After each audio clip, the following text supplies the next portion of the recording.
Buenos días, bienvenidos a El Mundo de Economía y Negocios por Globovisión. Desde aquí les llevaremos una vez más los grandes y pequeños temas que afectan su vida diaria, la economía del país y la de su comunidad. Esta semana el presidente de Petróleos de Venezuela, Rafael Ramírez, presentó los resultados corporativos de la empresa en 2011. Destacó que el aporte al Estado venezolano se duplicó respecto a 2010 para llegar a 50.000 millones de dólares. Es una cifra enorme y se posibilitó por las alzas más bien de los precios del petróleo en el mercado internacional. Ramírez también presentó los planes corporativos de PDVSA en el mediano y largo plazo. Destacó que se trata de inversiones por 236.000 millones de dólares, básicamente con participación de PDVSA y de sus socios internacionales. Por cierto que invitó a las empresas venezolanas a montarse en este barco y dijo que hay oportunidades de negocios también y la generación de miles de empleos para personas capacitadas, es decir, profesionales medios, técnicos superiores y universitarios. Se trata de inversiones en la faja petrolífera del Orinoco, donde se concentra la mayor parte de este plan de PDVSA.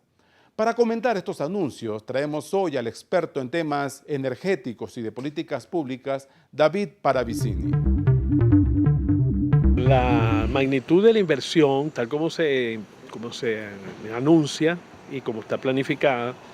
está por encima de los 100.000 millones de dólares. Esto es para hacer una inversión en un área, una región de 55.000 kilómetros cuadrados, significa un impacto espectacular. Es decir, inclusive de renglones prácticamente de récord mundiales de inversión en una zona y adicionalmente, si nosotros tomamos en cuenta de que es una zona despoblada, esa zona de la faja está en las áreas más deshabitadas del país. Estamos hablando de la parte de sur llanera, es decir, el límite de la faja del río Orinoco, y en el norte está el límite norte llanero, que se llama. Y esto es una zona completamente, digamos, de la densidad poblacional que debe estar prácticamente en 1 o 2 habitantes por kilómetros cuadrados. Una inversión de esta magnitud, que en un impacto en un área de una densidad poblacional tan baja y de una inversión de una altísima nivel y cualidad tecnológica, estamos hablando de refinerías, sistemas de tubería,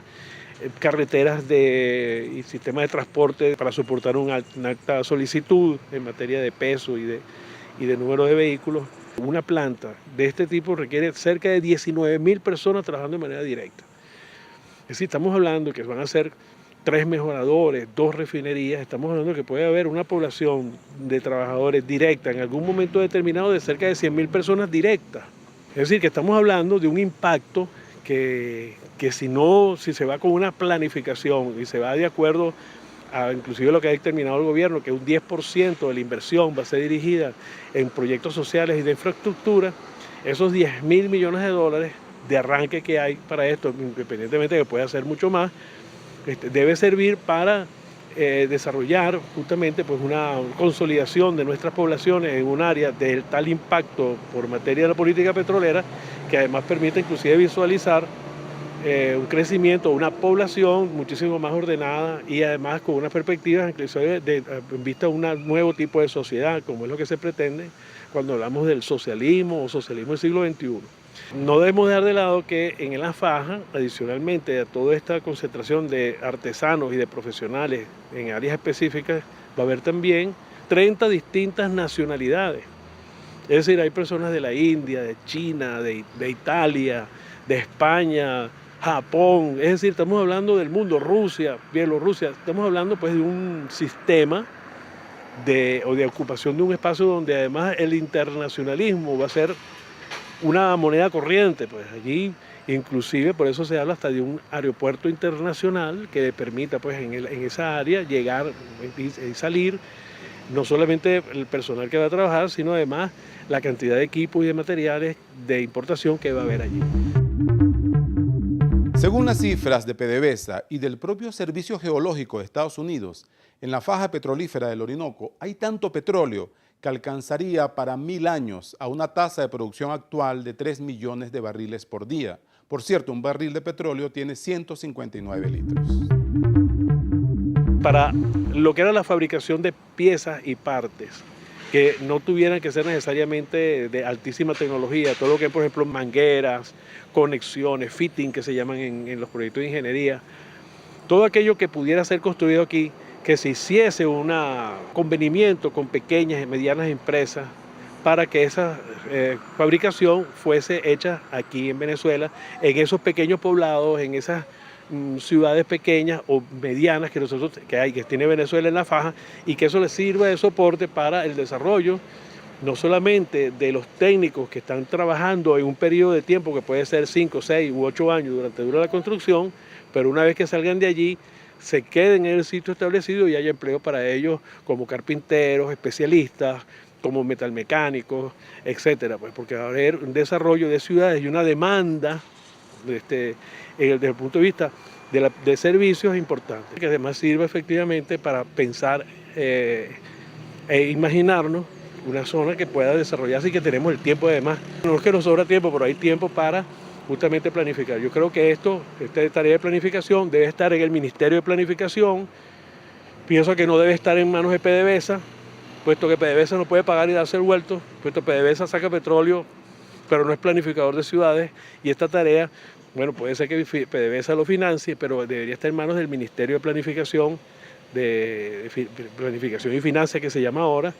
porque es la que puede tomar la distancia entre la actividad meramente productiva y la imaginación de un país que se integra completamente como productor, no solamente de petróleo, sino también de otras actividades económicas que podría ser puesta la oportunidad de que esto se desarrolle.